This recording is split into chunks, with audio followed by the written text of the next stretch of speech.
Bilbo hartzeko frankisten ahalegina 1937ko ekainaren 11an hasi zen, eta 8 egunez luzatu. 8 egun horretan, hainbat borroka eta hainbat gudu izan ondoren, Bilbo defendatzen ziharduten miliziano eta gudariek frankisten indarrei aurre egin ezin da enkarterriko bidea hartu zuten. Ekainaren 19an sartu ziren lehen tropa frankistak Bilbon.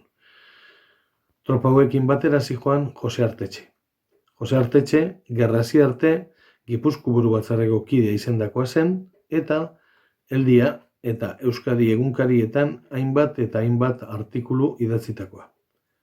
Artetxek Bilbon sartu berritan ikusi zuen zelan kaleetan jende gitxi zebilela, eta gizonezkoa gainera burua hutsik, hau da, txapela poltsikoan gordeta. Eta horren arrazoia ez zen besterik bilbotar hauek ez ziotela frankisten banderei men egin nahi, agur egin nahi. Badugu beste testigantza bat ere, enparantza izeneko batek idatzitakoa, eta Artetxeren antzekoa da. Enparantza hau, eliptika plazan zegoen, kale nagusian gora, hasi zianean erreketeak eta falangistak desfilatzen. Han inguruetan ziren bilbotar gutxiak Biba Espainiak hasi omen ziren, eta txalo jotzen. Baina ikusi zituztenean aurora egaraikinetik gudariak ateratzen arrenditzeko, txaloak frankistentzat barik gudarientzat izan ziren. Batek esan dezake, testigantza hauek ez dutela askori balio. Bata jeltzalea izendakoa zelako, eta bestea enparantza handik gutxira erbestera ihes egitea erabaki zuelako. Baina, hasieran esan dodanez, bada beste testigantza bat, guretzat baliogarri izan daitekena, orduko Bilbo ikusteko, ze giro zegoen Bilbo harretan ikusteko. Eta testigantza hau Francesco Cavallettirena da. Francesco Cavalletti hau italiarra zen, diplomazilari italiarra, hango gobernu fasistak Donostiara bidali zuena, Donostiako kontsul izateko. Kargu horretan dela, Alberto Naindi apaizarekin hartuan honetan jarri zen, eta aste luzez eta hilabete luzez elkarrizketak izan zituzten bien artean, gerora Santoñako ituna izango zena burutzeko. Hau da, diplomazilari italiar fasista kualifikatu bat zen, eta ezin da esan, abertzaleen, milizianoen, errepublika zaleen aldekoa zenik. Ez da gutxiagorik ere. Cavalletti honek dio, bere txostenean, Bilbon ikusitakoa. Txosten hau gainera, txosten honek badu beste balio bat ere. Txosten hau etzen gelditu Erroman, bere gobernuari bidali, bere gobernuak irakurri, eta halako artxibadore baten sartuta.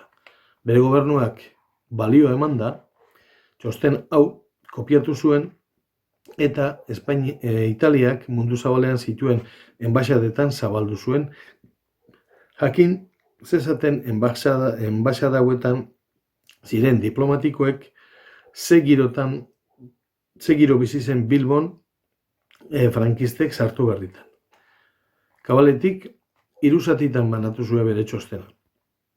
Batetik, aipatzen ditu, Bilbon bizizateko, Bilbon bizitza arrunte egiteko ziren zailtasunak, bestetik, aitzatzen du, frankistek ezarritako justizia, zelan baita esatearren, eta 3. atal baten aitzatzen ditu Bilbon gelditu ziren abertzaleen erresistentzia.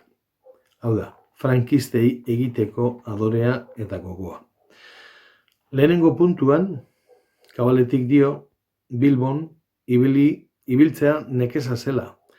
Oraindino, 1937ko uztailaren 20an dago txosten hau sinatu da, hau da, okupatu ondoren, hilabete eskasa pasau ondoren. Cavalletti dio, dinoa modura, Bilbon ibiltzea nekeza zela, aurretik, gudariek eta milizianoek Bilbo utzi aurretik eraitzi zituzten zubiak oraindino eraikitzeko zeudelako. Ez hori bakarrik. Kabaletik dio jaki gutxi zegoela, da Kabaletik dio baitere ezer egitea nekeza zela Bilbo erdiutzik zegoelako. Bilbotik hainbat eta hainbat lagunek alde zutelako. Eskulanik ezala aurkitzen, nok lan eginik ezala aurkitzen, edo behintzat aurkitzea nekeza zela. Aitzatzen dau, bigarren puntuan, frankistek ezarritako justizia nolakoa zen. Justizia bainot zerbait esatearren. Justizia baino gehiago mendekua zelako. Eta zelakoa zen justizia erakusteko, Kabaletik aitzatzen du Bilboko udal funtzionarioekin egindakoa. Frankistek Bilbo sartu berritan, udalean hartu zuten lehenengo erabakitarikoa izan zen, bertako langile guztiak kanporatzea. Eta bakarrik onartzea berriz, frankisten hildo ideologikokoak zirenak. Gainerako guztiak kalera. Ez hori bakarrik. Frankistek hainbat eta hainbat lagun kartzelan sartu zituzten. Eta gainera, horretarako baliatu ziren Eusko Jaurlaritzak erretiradan utzitako hainbat eta hainbat artxibo eskuratu zituztelako. Baina ez zan hori bakarrik izan. Frankistek errekete gehien bat, Gipuzkoatik, beraien hildo ideologikoko jendea ekarri zuten Bilbora, ezagutu zitzaten Donostiatik, Gipuzkoatik aldetako errefuxiatuak eta oraindik Bilbon zeudenak eta Bilbotik alde zutenak. Hirugarren puntuan, Euskal Abertzaleen erresistentzia aipatzen du. Eta dino, zelan, Bilbotar askok frankistak ez ituztela onartzen. Eta aipatzen ditu erresistentziaren alegin batzuk. Frankisten propaganda zineetan eta kanpoan kartelak urratzen, pelikuletan agertzen ziren irudia itxistu egiten, eta horretarikoak egiten biltzen ziala. Ez hori bakarrik. Ikurriñak jartzen eta bandera espainolak urratzen ere ibiltzen ziala.